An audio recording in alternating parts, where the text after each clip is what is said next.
I think this is probably the first time that I'm on stage and I have no words. I can't speak. I was here last year, October 24th or 26th. We were all here together crying just a few weeks after the beginning of the massacre of October 7th. I was here and I spoke to you about 2 volunteers of United Hatzalah who were kidnapped. One of them, Dolev Yehud, who ran out of his house in Kibbutz Nir Oz to save his next-door neighbors, the Bibat family, these beautiful children, if you remember, the red-headed children, his next-door neighbors. He went to save them.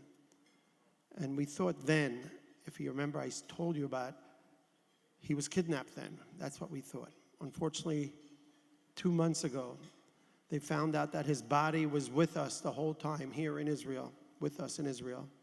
But they couldn't recognize it because it was burned to crisp by the terrorists. In the kibbutz, his body was found, but they never knew who he was. It took 7 months or 8 months to find out who he was. And we had a funeral that I'll never forget in my life. Thousands and thousands of people came to pay respect for Dolev, who left 3 children. One of them was born after we thought he was taken hostage, after he was murdered. And the second volunteer is Bar Cooperstein, who's actually saving lives on October 7th in the Nova party, in the Nova festival. He went to save people. He didn't run away. He stayed there to save people's lives. He was a United Hatzalah volunteer. He was a medic. He was a security guard. His father's a volunteer of United Hatzalah, Tal. His father is actually in a wheelchair, 100% paralyzed now because of a Hatzalah accident on a motorcycle, an Hatzalah ambucycle. When he went to save lives, and his son was kidnapped, 21 years old, and he's still a hostage. We don't know his situation. So tonight, I was asked by Matt, my good friend, to introduce 2 incredible people, 2 holy people, Orna and Ronen. Orna and Ronen have a child, Omer. Omer is their first child. They have 2 children, 2 sons. They live in Long Island, New York.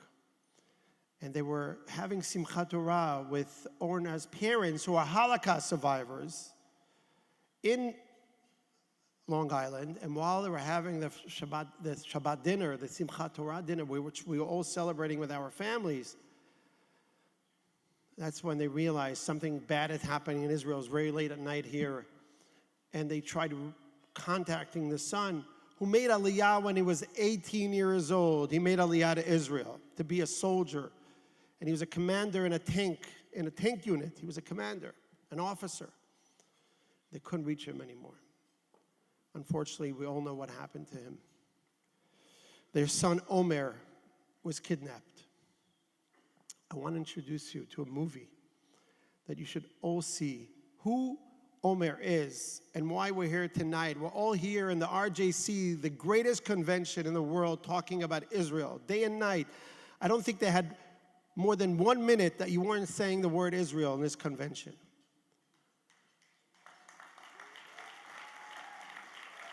I am so proud to come from Israel. I came from Jerusalem to introduce Orna and Ronen tonight and their son Omer in the RJC. So please pay attention to this short video.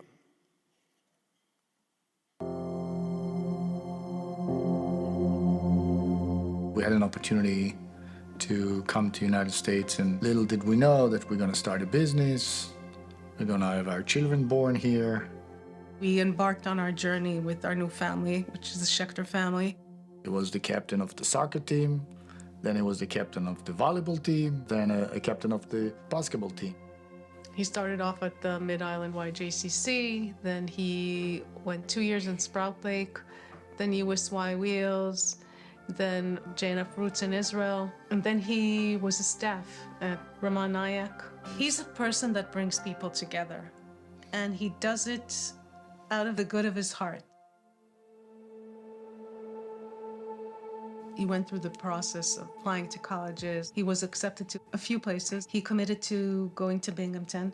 We felt that it would be a good idea to take a gap year. And so he joined a program, it's called Mechina, for Israeli kids before they joined the army.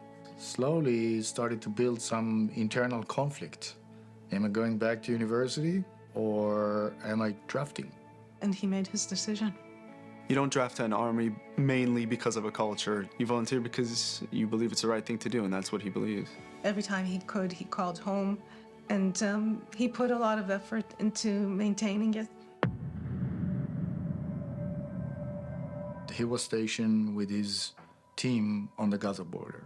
There was a lot of activity generated by the Hamas on the fence. They were throwing all kind of small bombs. They've been in the tanks working 18 hours a day. The night of October 6th, he calls and he speaks with Orna. Omer was fairly relaxed. He said that it had been quiet on the border. I'm checking my phone just before going to sleep. I'm starting to read reports on ground attack. So immediately I'm like texting Omer, what's going on? Talk to me. Are you okay? But we never got an answer. A few hours later, what I'm hearing from high command, most likely he was kidnapped by Hamas. That's the last we know about Omer. We don't know his condition. We don't know if he was hurt. No matter what your political opinion is, why is it so difficult to see that there's a humane crisis here? This is my child. He's an American citizen. He was born here. He grew up here. Bring Omer home. Bring all the hostages home now.